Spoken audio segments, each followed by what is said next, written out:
ताल, टूटेगा भ्रमजाल। लाई detector test. नमस्कार, बहुत स्वागत है आप सभी का। आप देख रहे हैं किसी भी खबर का संपूर्ण विश्लेषण करने वाला शो लाई डिटेक्टर टेस्ट और मैं हूं आपके साथ Amrita Garg. Lie detector test में बात अमेरिका के राष्ट्रपति ट्रंप के फैसले की करेंगे, जिसने दुनिया को न्यूक्लियर वॉर के मुहाने पर लाकर खड़ा कर दिया है। वेनेजुएला से लेकर ईरान तक ट्रंप की धमक का दायरा बढ़ता जा रहा है। ऐसा दिखाई पड़ता है मानो एटमी जंग का काउंटडाउन शुरू हो चुका हो। दहशत के साथ साथ सवाल उठ रहे हैं कि अगर दुनिया में परमाणु युद्ध हुआ तो फिर क्या दुनिया बच पाएगी? न्यूक्लियर समझौता खत्म, कयामत वाली तबाही का सच।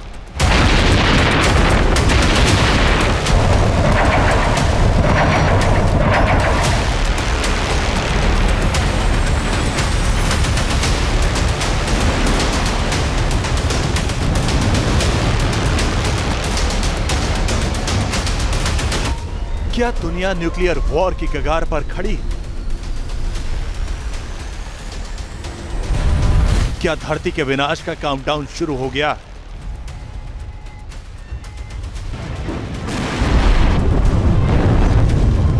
क्या अमेरिका और रूस ने न्यूक्लियर जंग को ट्रिगर कर दिया?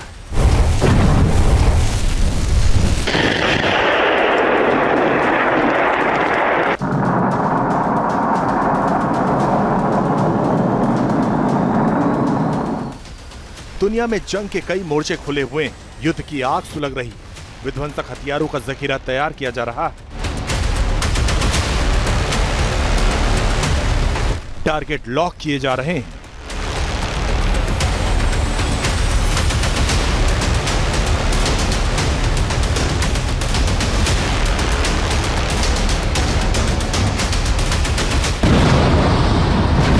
लेकिन आज की तारीख में 3 ऐसे फ्रंट भी हैं जहां रूस और अमेरिका हाथों में न्यूक्लियर वेपन लेकर आमने सामने खड़े हैं।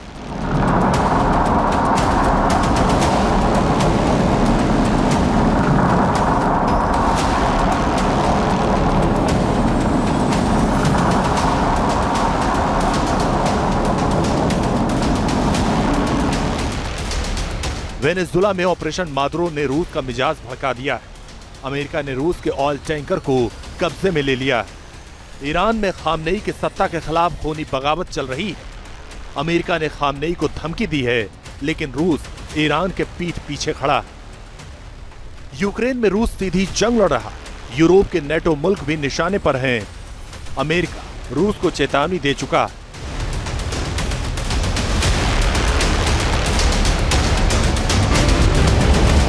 जाहिर है अमेरिका और रूस अब प्रॉक्सी के जरिए टकराने वाले नहीं हैं, बल्कि डायरेक्ट जंग के बॉर्डर पर खड़े हैं।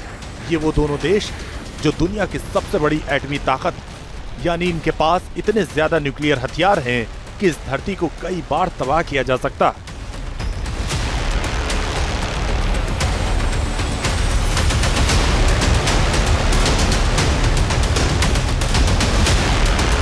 अमेरिका के प्रेसिडेंट डोनाल्ड ट्रंप ने ठीक 1 साल पहले जिस अंदाज में दुनिया को धमकाया था, उसका दायरा अब बढ़ चुका है। ट्रंप ने कहा था कि अमेरिका को नए न्यूक्लियर वेपन्स बनाने की जरूरत नहीं।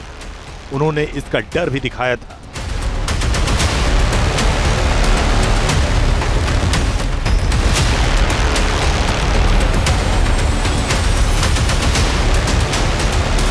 They agreed to it.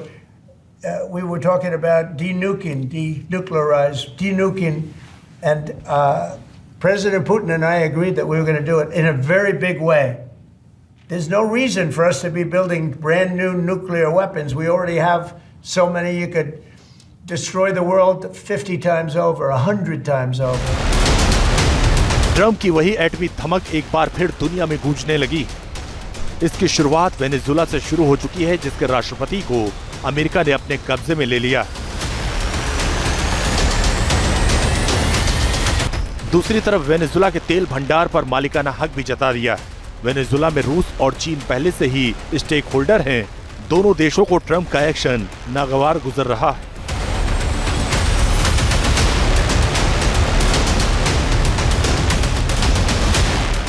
और इसका चेन रिएक्शन ईरान तक पहुंच चुका है। ईरान में जैसे जैसे खामनेई के खिलाफ बागियों की ताकत बढ़ती जा रही है, अमेरिका की दखल की रफ्तार भी उतनी ही तेज हो रही है। ट्रंप ने चैलेंज किया है कि बागियों का खून बहा तो ईरान की सत्ता नेस्तनाबूद कर दी जाएगी।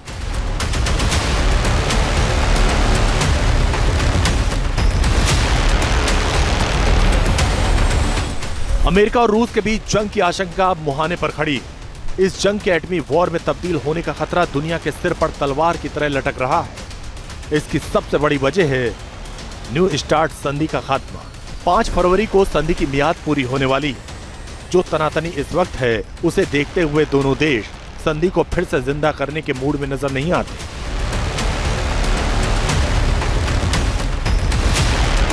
न्यू स्टार्टअप पॉलिसी ने ही अमेरिका और रूस के एटमी जखीरे को ब्रेकलेस होने से बचा रखा है। ये वो कमान है जिसके आउट ऑफ कंट्रोल होते ही ट्रंप और पुतिन अपने परमाणु हथियारों का निशाना साध सकते हैं। और जाहिर है कि अब ये हथियार सिर्फ डिटरेंस यानी दुश्मनों के खिलाफ बचाव का जरिया नहीं होने वाले, बल्कि हमले का सबसे घातक विकल्प बन जाएंगे। न्यू स्टार्ट ट्रीटी दरअसल दुनिया की 2 सबसे बड़ी न्यूक्लियर शक्तियों के बीच आखिरी बार हुआ परमाणु समझौता। यह समझौता साल 2011 में लागू हुआ था और 2021 में 5 साल के लिए इसे एक्सटेंड कर दिया गया। लेकिन अब इसकी आखिरी तारीख सामने है और अमेरिकी राष्ट्रपति समझौते को तवज्जो देने के मूड में नहीं।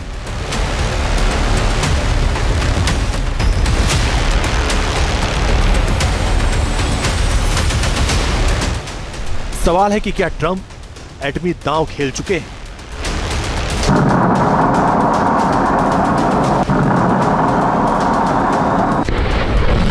यह हकीकत है कि न्यू स्टार्ट संधि के बावजूद अमेरिका और रूस ने लिमिट से ज्यादा न्यूक्लियर वॉरहेड्स अपने जखीरे में डाल चुके हैं और अब ट्रंप को इस संधि के खत्म होने से कोई फर्क नहीं पड़ रहा।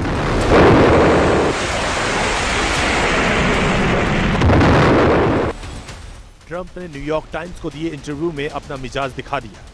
उन्होंने कहा कि अगर न्यू स्टार्ट संधि खत्म होती है तो खत्म हो जाए, अमेरिका इससे बेहतर समझौता करेगा। आप देखेंगे इसमें और भी खिलाड़ी शामिल होने वाले हैं। ट्रंप का इशारा चीन की तरफ है और ट्रंप ने जो फ्रंट खोला है उसमें कई दूसरे एटमी मुल्क भी शामिल हो सकते हैं। यानी अमेरिका और रूस की जंग सिर्फ एक फैसले की चूक से विनाशकारी परमाणु युद्ध में तब्दील हो सकती है।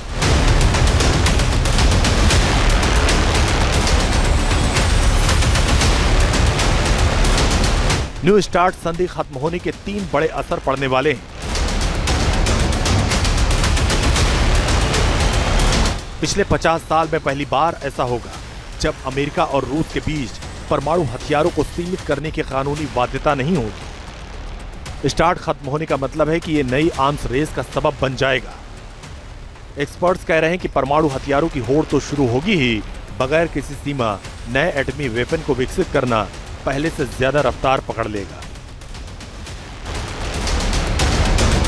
हालात बता रहे हैं कि अमेरिका बनाम रूस की इस तनातनी की वजह से दुनिया किस तरह न्यूक्लियर वॉर के ट्रैप में फंसती जा रही है।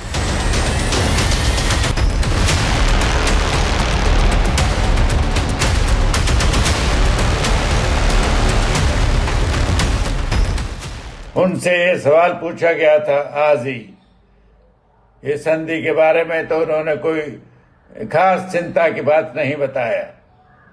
जब उनसे पूछा गया कि जैसे आपने वेनेजुएला में किया है बगैर किसी सैंक्शन के इंटरनेशनल लॉ के खिलाफ, वो चाइना भी कर सकता है ताइवान में, तो उन्होंने कहा जब तक मैं प्रेसिडेंट हूं चाइना ऐसा नहीं करेगा। तो उनको थोड़ा सा गर्व आ गया है। और ये क्योंकि संधि की मियाद खत्म होती जा रही है, तो चिंता की बात है कि कहीं न्यूक्लियर वॉर शुरू तो नहीं हो जाएगी।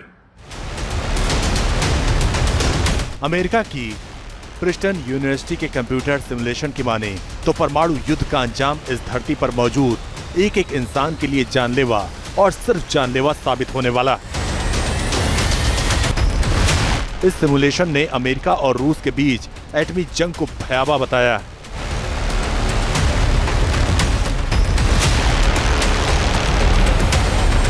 यानी अगर ये जंग हुई तो कुछ घंटे के अंदर ही 3 करोड़ 41 लाख लोगों की मौत हो जाएगी। और 5 करोड़ 74 लाख लोग मौत के मुहाने पर खड़े नजर आएंगे। परमाणु हथियारों के रेडियो एक्टिव प्रभाव और धरती के वायुमंडल में ग्लोबल कूलिंग की वजह से मरने वालों का आंकड़ा 9 करोड़ या फिर उससे भी कहीं ज्यादा हो सकता है।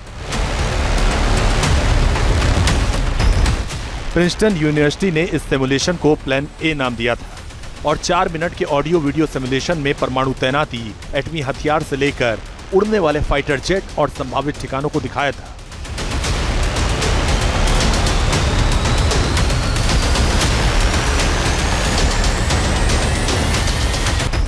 सिमुलेशन के वीडियो के मुताबिक रूस ने अमेरिका और नेटो की मार्च करती सेना को रोकने के लिए कैलिनिनग्राद से न्यूक्लियर वार्निंग शॉट लॉन्च किया।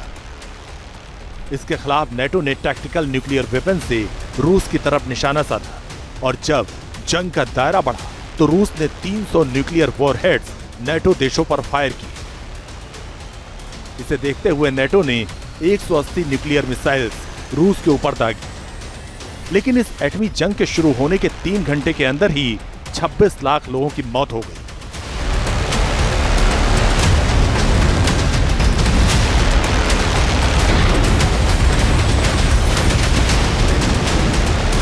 सिमुलेशन में रूस और नेटो ने एक दूसरे के 30 सबसे घनी आबादी वाले शहरों को निशाना बनाया, यानी एक शहर पर 5 से 6 परमाणु मिसाइलें गिराई गई।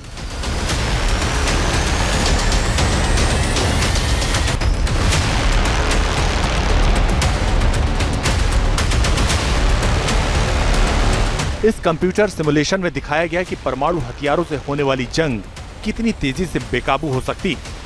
मसलन रूस की तरफ से न्यूक्लियर हमला हुआ तो अमेरिका 10 मिनट के अंदर नॉर्वे के रास्ते रूस पर एटमी अटैक कर देगा। वीडियो में वॉशिंगटन, मॉस्को, लंदन और पेरिस की तबाही दिखाई गई। जाहिर है आज के हाइड्रोजन बम हिरोशिमा पर गिराए गए एटम बम से कहीं ज्यादा विनाशक है।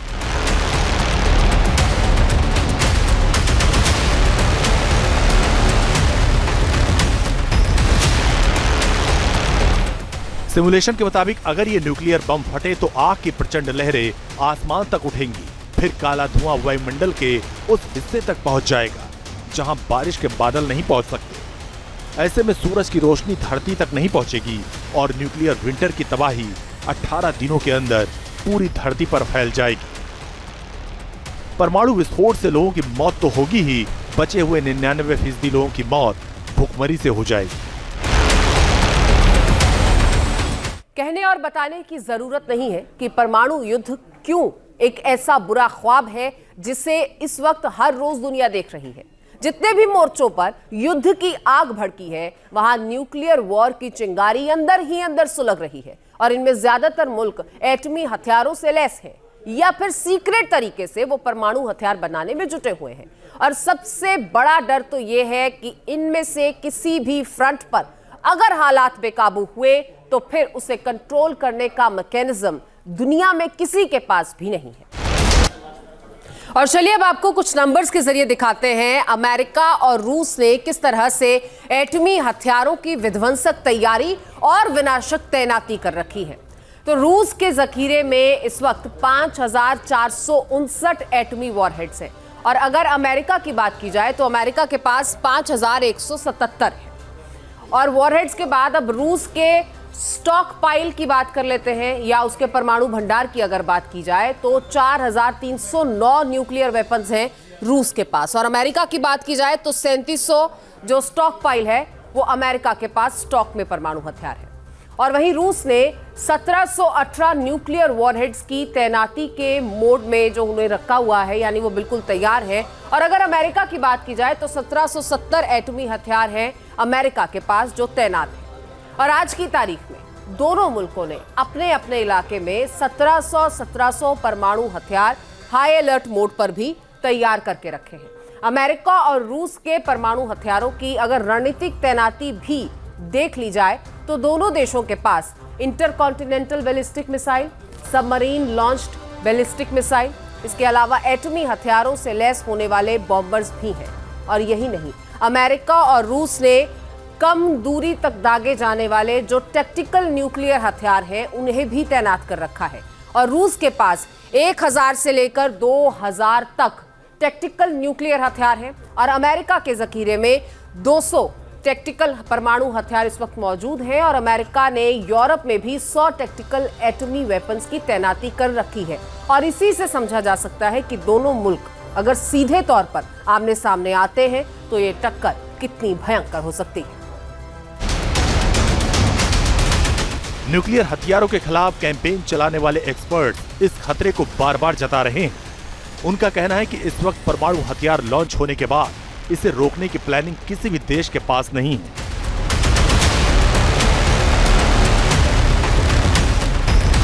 तो संधि तो एक कागज का टुकड़ा है। जब तक उसको साइन करने वाले, जब तक उनको आपस में डिस्ट्रक्शन का डर नहीं होगा, तो संधि हो या ना हो कोई फर्क नहीं पड़ता।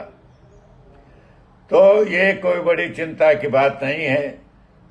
संधि है तो भी या नहीं है तो भी दुनिया में तनाव जरूर चल रहा है।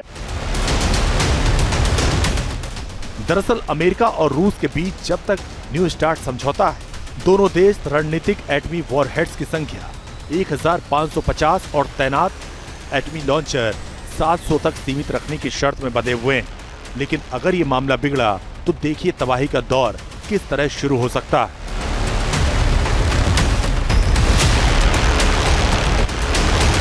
वेनेजुला से लेकर यूक्रेन और ईरान तक की तस्वीरें बता रही हैं कि अमेरिका एटमी आग से खेल रहा है, जबकि दुनिया वेट एंड वॉच मोड में है।